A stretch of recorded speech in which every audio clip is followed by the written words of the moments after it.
सुगंध 1 से 10वीं कक्षा पाठ्यपुस्तक से दक्षिण गंगा गोदावरी यात्रा वृत्तांत।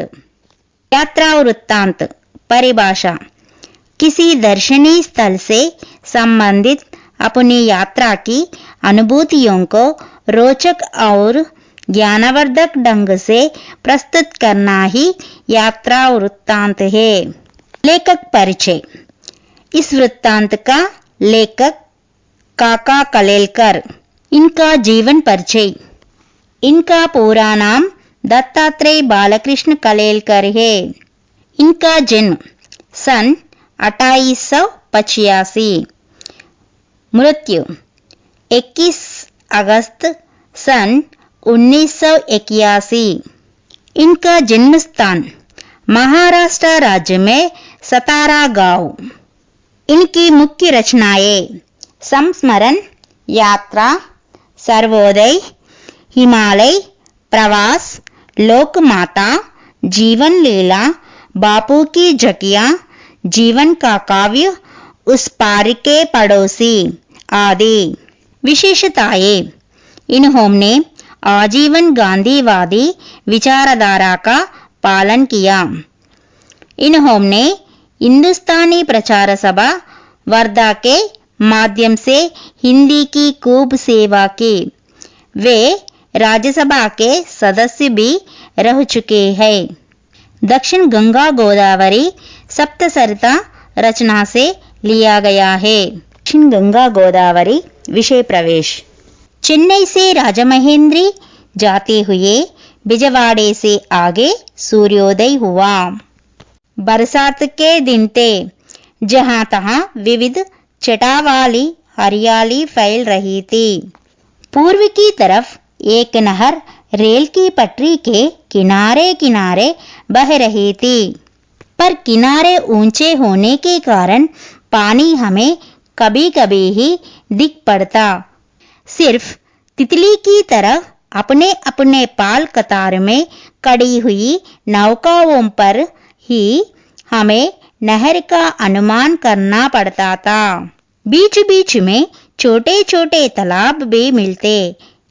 इनमें रंग बिरंगे बादलों वाला आसमान नहाने के लिए उतरता हुआ दिखाई पड़ता और इससे पानी की गहराई और भी अथाह हो जाती।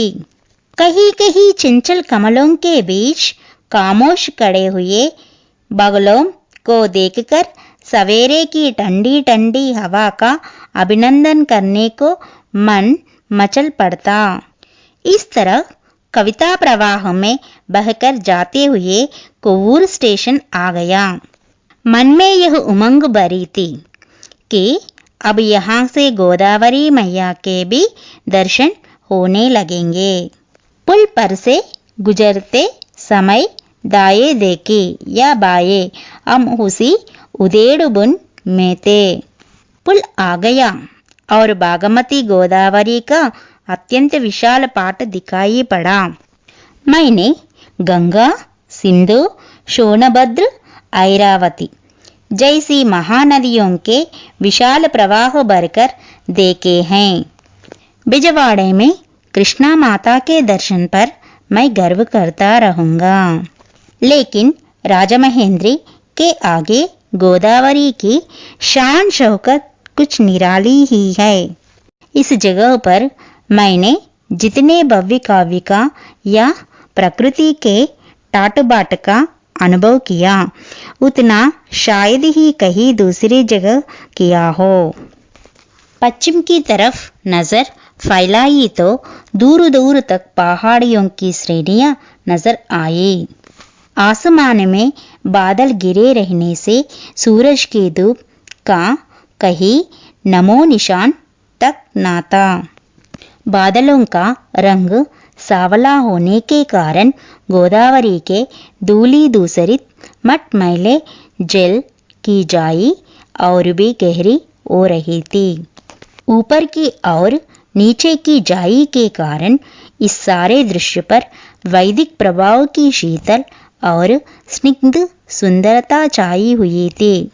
और पहाड़ी पर कुछ उतरे हुए धौले धौले बादल तो बिल्कुल ऋषि मुनियों के जैसे लगते थे। विपत्तियों में से विजय सहित पार हुआ। राष्ट्र जिस तरह वैभव की नई नई चटाएं दिखलाता है और चारों तरफ अपनी समृद्धि फैलाता जाता है, उसी तरह गोदावरी का अखंड प्रवाह पहाड़ों में से निकलकर अपने गौरव को साथ में लिए आता हुआ दिखाई पड़ता है। छोटे बड़े जहाज तो नदी के बच्चे हैं, जो माता के स्वभाव से परिचित होने के कारण उसकी गोद में मनमाना नाचे, खेले, उछले और कूदे, तो उन्हें इससे रोकने वाला कौन है? लेकिन बच्चों की उपमा तो इन नावों की अपेक्षा प्रवाह में जहां तहां पड़ते हुए बौरों को देनी चाहिए। कुछ देर दिख पड़े, थोड़ी देर में भयानक तूफान का स्वाग रचा और एक ही पल में किलकिलाकर हंस पड़े। ये बवर ना जाने कहाँ से आते और कहाँ से चले जाते हैं। नदी का किनारा यानी मनुष्य की कृतज्ञता का अखंड उत्सव। किनारे पर के सफेद महल और मंदिर और उनके ऊंचे ऊंचे शिखर ही एक अखंड उपासना है।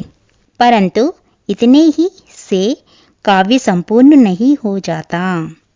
इसीलिए भक्त लोग नदी की लहरों पर से मंदिरों के घंटानाद की लहरों को इस पार से उस पार तक पहुंचाते रहते हैं। संस्कृति के उपासक भारतवासी इस जगह गंगा जल के आधे कलश गोदावरी में ऊंडलते और फिर गोदावरी के जल से कलश भरकर ले जाते हैं। माता गोदावरी राम लक्ष्मण और सीता से लेकर बूढ़े जटायु तक सबको तूने स्तन्यपान कराया है। तेरे तट पर शूरवीर भी पैदे हुए हैं और बड़े बड़े तत्वज्ञानी भी, साधु संत भी जन्मे, धुरंधर राजनीतिज्ञ भी और ईश्वर भक्त भी। मेरे पूर्वजों की तू अधिष्ठात्री देवी है। नई नई आशाओं को लेकर मैं तेरे दर्शन के लिए आया हूँ। तेरे जल में अमोघ शक्ति है। तेरे पानी की एक बूंद का सेवन भी व्यर्थ नहीं जाता।